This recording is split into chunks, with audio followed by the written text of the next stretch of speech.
All India मजलिस इत्तेहादुल मुस्लिमीन लगभग 80 वर्ष पुराना संगठन है, जिसकी शुरुआत एक धार्मिक और सामाजिक संस्था के रूप में हुई थी, लेकिन मौजूदा समय में वो हैदराबाद की एक ऐसी राजनीतिक शक्ति बन गई है जिसके मुखिया असदुद्दीन ओवैसी को पूरे देश में एक तेज तर्रार, विवादित और तार्किक बात करने वाला सांसद के रूप में जाना जाता है।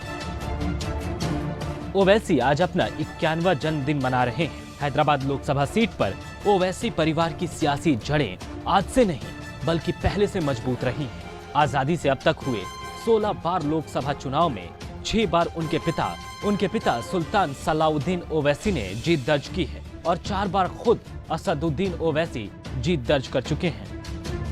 हैदराबाद सीट पर 1984 से ओवैसी परिवार का जीत का सिलसिला जो शुरू हुआ वो लगातार जारी है। ये आंकड़े इतना बताने के लिए काफी हैं कि हैदराबाद में असदुद्दीन ओवैसी और उनके परिवार का कैसा जलवा रहा है।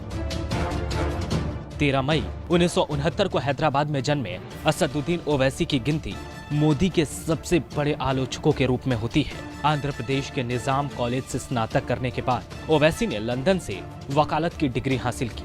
किसी भी मुद्दे पर बेबाकी से बोलना उन्हें अन्य राजनीतिज्ञों से अलग करता है। 2008 से ऑल इंडिया मजलिस इत्तेहादुल मुस्लिमीन के वे अध्यक्ष बने हुए हैं। 1994 में चार मीनार विधानसभा सीट से चुनाव जीतकर राजनीति में उन्होंने एंट्री ली थी।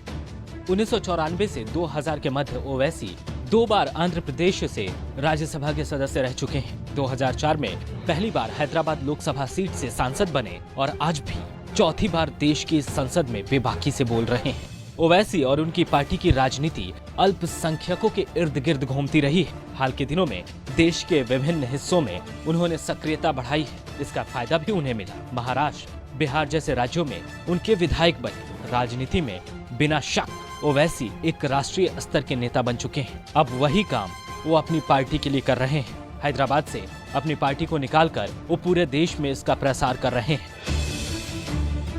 2009 के चुनाव में AIMIM ने विधानसभा की 7 सीटें जीती, जो कि उसे अपने इतिहास में मिलने वाली सबसे ज्यादा सीटें थी। हाल ही में AIMIM ने महाराष्ट्र के नांदेड़ नगर पालिका में 11 सीटें जीतकर हलचल मचा दी थी। 2014 में मोदी लहर के बावजूद ओवैसी हैदराबाद सीट से 6 लाख से ज्यादा वोट हासिल करने में कामयाब रहे थे। ओवैसी भले ही अपनी पार्टी के इकलौते सांसद हों, लेकिन वो मुसलमानों की आवाज बनकर पूरे देश में अपनी राजनीतिक पहचान बना चुके हैं। अक्सर टीवी डिबेट में छाए रहने वाले ओवैसी पर मुस्लिम राजनीति करने का आरोप लगता रहा है। कई दफा उन्होंने ऐसे विवादित बयान भी दिए हैं जो एक सांसद को नहीं देना चाहिए। ओवैसी के प्रोफाइल को देखने के बाद कोई भी आदमी समझ सकता है कि इतना पढ़ा लिखा और साफगोई से बात करने वाला आदमी आखिर राजनीति में इतना विवादित क्यों है। यही राजनीति है। ओवैसी को भी मालूम है कि वो अगर भड़काऊ भाषण नहीं देंगे तो उन्हें वोट नहीं मिलेगा। अपनी वोट की राजनीति और तमाम विवादों के बीच ओवैसी के पक्ष में अच्छी बात यह है कि आज वो भारतीय राजनीति में विपक्ष का एक मजबूत चेहरा बन चुके हैं। एक ऐसा चेहरा जो भले ही विवादित हो, पर उसे हर कोई सुनना चाहता है।